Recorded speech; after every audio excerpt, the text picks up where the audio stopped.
ce verset précieux de Matthieu, chapitre 25. Et ensuite, je voudrais faire quelques remarques sur la fin des temps.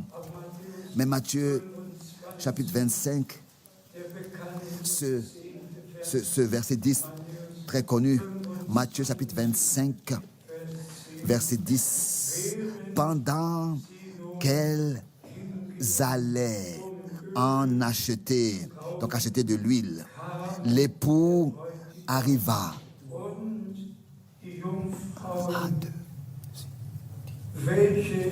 L'époux arriva. Celles qui étaient prêtes entrèrent avec lui dans la salle des noces et la porte fut fermée. Il faut utiliser le canal 2. Canal 2. Ici, dans certaines interprétations de traduction de la Bible, nous avons dans Apocalypse 10, par exemple, au verset 7. Et son épouse s'est préparée. Et dans notre Bible, en anglais et en français, dans toutes les traductions, il est écrit « Et sa femme se préparait ».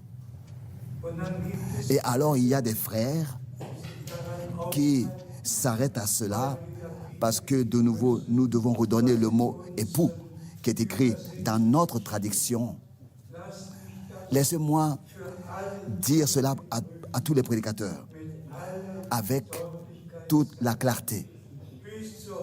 Jusqu'au mariage, nous sommes l'épouse. Et c'est après le mariage seulement que nous sommes la femme. La femme.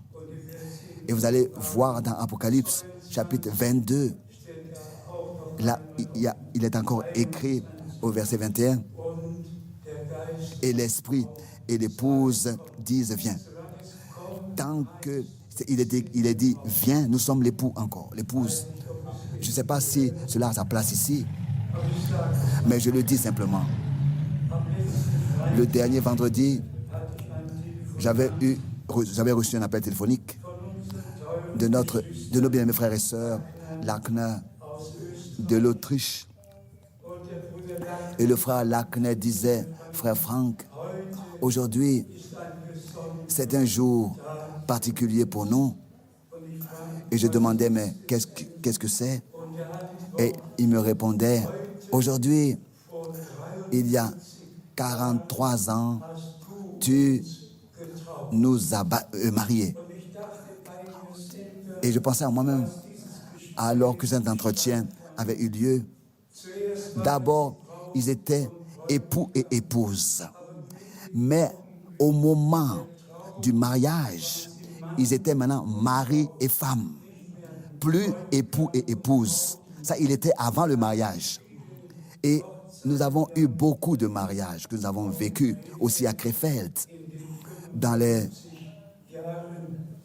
55 ans qui sont passés, l'épouse entre, mais au moment où elle est bénie, ce n'est plus l'épouse et ce n'est plus l'époux, mais c'est maintenant sa femme et son mari.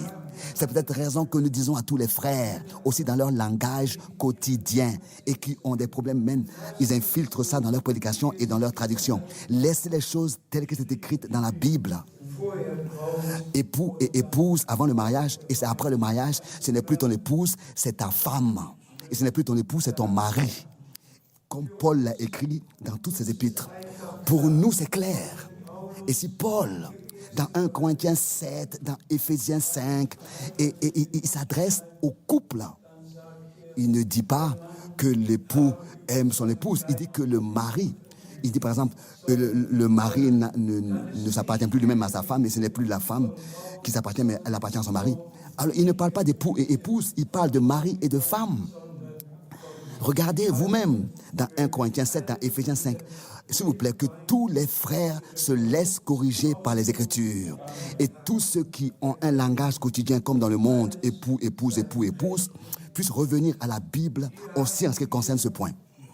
Ici, nous avons la parole merveilleuse que nous avons lue. Celles qui furent prêtes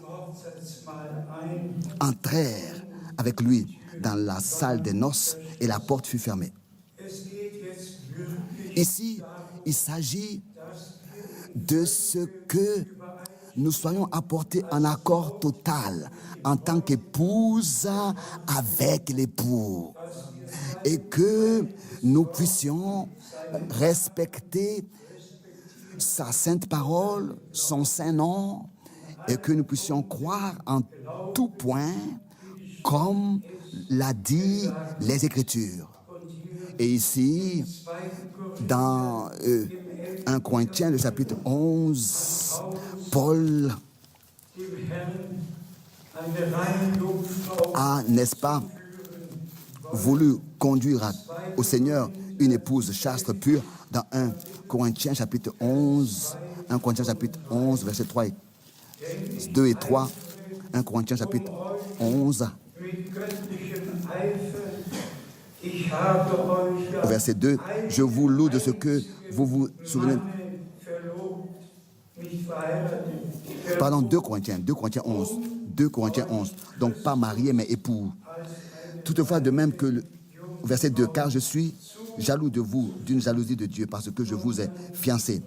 Pas je vous ai marié, mais je vous ai fiancé à un seul époux. Pas à un seul mari, à un seul époux, pour vous présenter à Christ comme une vierge pure. Toutefois, de même que le serpent séduit Ève par sa ruse, je crains que vos pensées ne se corrompent et ne se détournent de la simplicité à l'égard de Christ. 2 Corinthiens 11, versets 2 et 3. Et laissez-moi dire cela. Les prédestinés, les élus, ont été prédestinés, déterminés avant même la fondation du monde, à voir la gloire de Dieu. Nos noms sont écrits dans le livre de l'agneau et ne peuvent jamais être effacés. Mais nous serons auprès du Seigneur en tant qu'épouse préparée, sans tache, sans ride, irréprochable.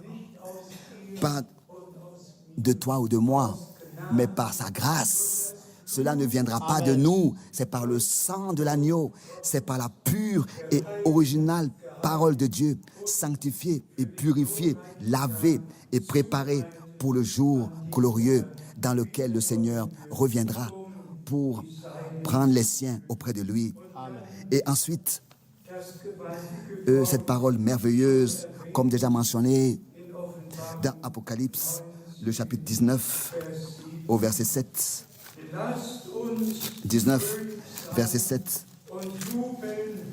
Réjouissons-nous, soyons dans l'allégresse et donnons-lui gloire, car les noces de l'agneau sont venues, son épouse.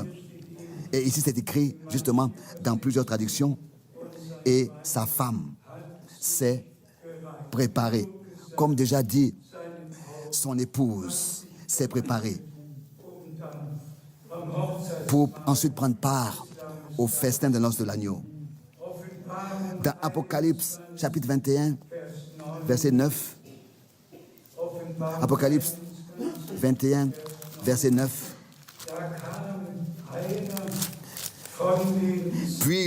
Puis un des 7 anges qui tenait les saints, les 7 coupes remplies des 7 derniers fléaux vint, et il m'adressa la parole en disant,